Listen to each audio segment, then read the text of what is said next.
Hi all the students. Today we are going to study microwave transmission in the wireless or unguided media. So what is a microwave transmission?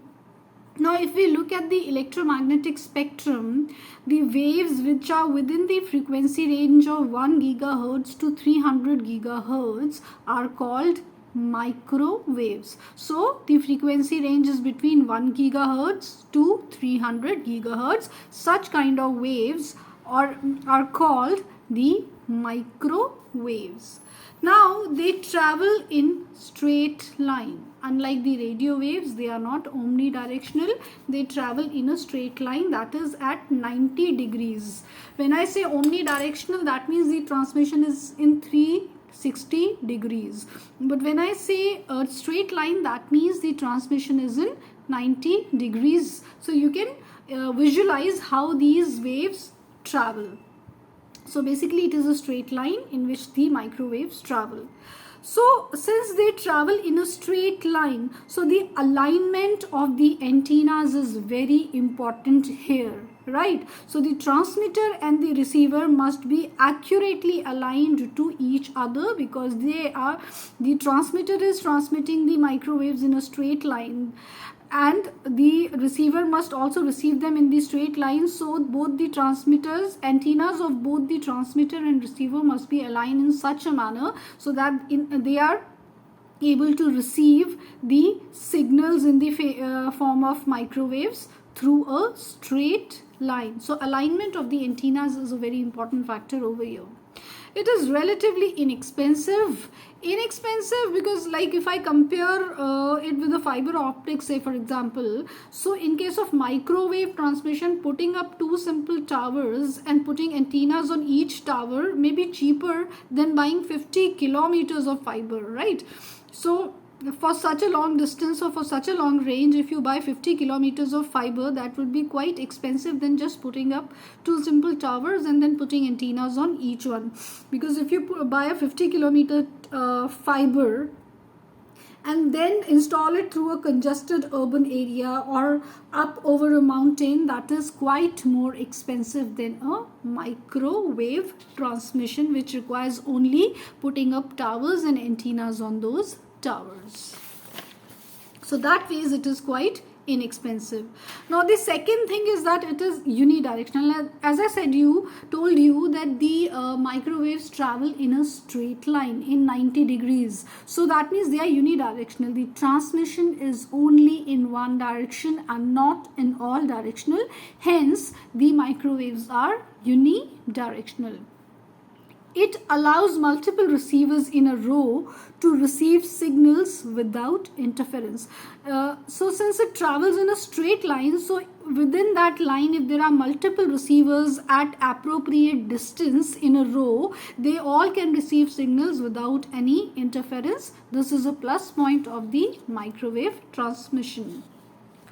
But they do not pass through buildings. Unlike the radio waves, which can pass through buildings also, the microwaves do not pass through buildings. So indoor receivers cannot be used effectively, right? So they cannot be used for indoor transmission. They are often refracted by the atmospheric layers. There are several layers of the atmosphere, like the ionosphere and other such layers. So they can be refracted by the atmospheric layers.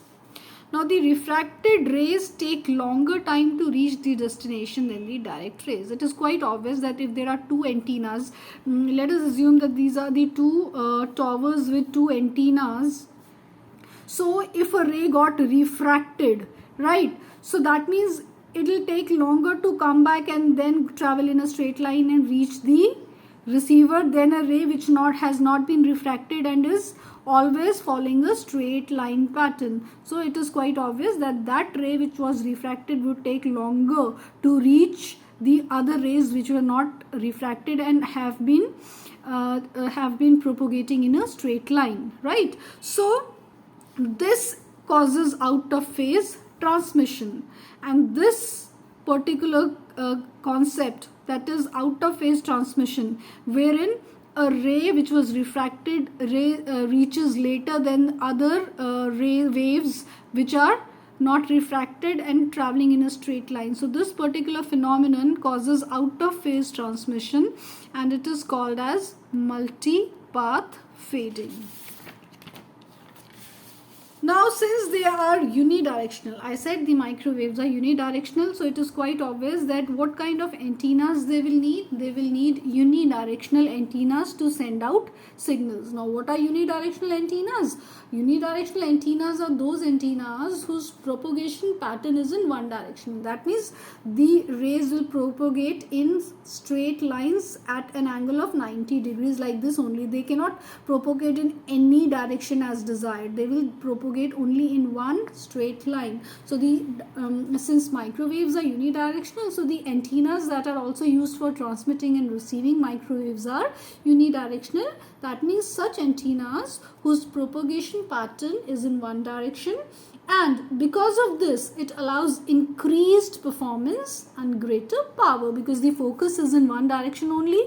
So it's quite obvious that there will be increased performance and greater powers. Now, there are two types of antennas which are basically used for microwave transmission. One is your parabolic dish antenna and other is your horn antenna. Now, if I talk of the parabolic dish antenna, it is almost similar to the dish antennas which you use at your home, right? The dish TVs or the dish antennas that are used at your home, which are installed on the top of your terrace, those are the parabolic dish antennas. So it is basically used by the receiving station. Like you are the receiving station, you want to receive all the channels, so you have a parabolic dish antenna installed at the terrace of your house. It is parabolic in shape. This particular kind of a shape, you can relate to it.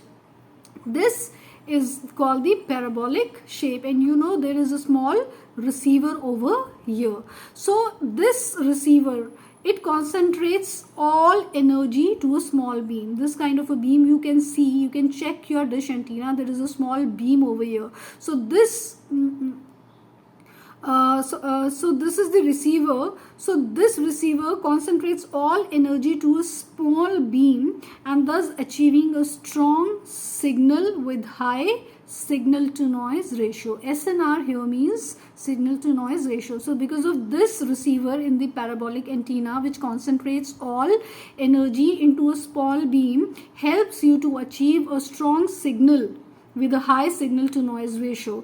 Now, what is signal to noise ratio? Signal to noise ratio is basically, it means that the signal level is greater than the noise level. Now, it is quite obvious during transmission there will be noise from outer sources. There will be noise in the atmosphere. So we don't want that noise to interfere with the actual signal. So when the signal level is greater than the noise present outside, then it is said to have a signal to noise ratio. So higher the signal to noise ratio, better the transmission is considered. So with the help of this parabolic dish antennas, we can achieve a high SNR, that is a high signal to noise ratio.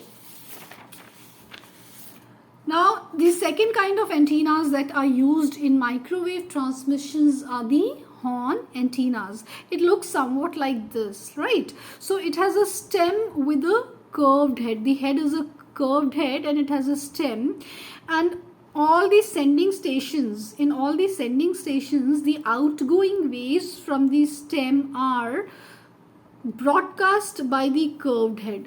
This curved head helps in broadcasting the signals from the stem as a series of parallel beams. So they travel as a series of parallel beams, but only in one direction. That means at 90 degrees. Again, here it is not omnidirectional, only in one direction as a series of parallel beams. So in the receiving station, the rays are collected by the curved head and deflected in the stem. So all these rays which were traveling as the parallel beam are all then collected at the receiving end, and then they are deflected in the stem. So this is the concept of horn antennas. Now if I talk of the applications of microwave transmission, they are used for long distance telephone communication where wiring becomes an overhead. They are used in cellular phones, they are used for television networks, they are used for satellite communication, and they are also used for wireless LAN. So this is all about microwave transmission.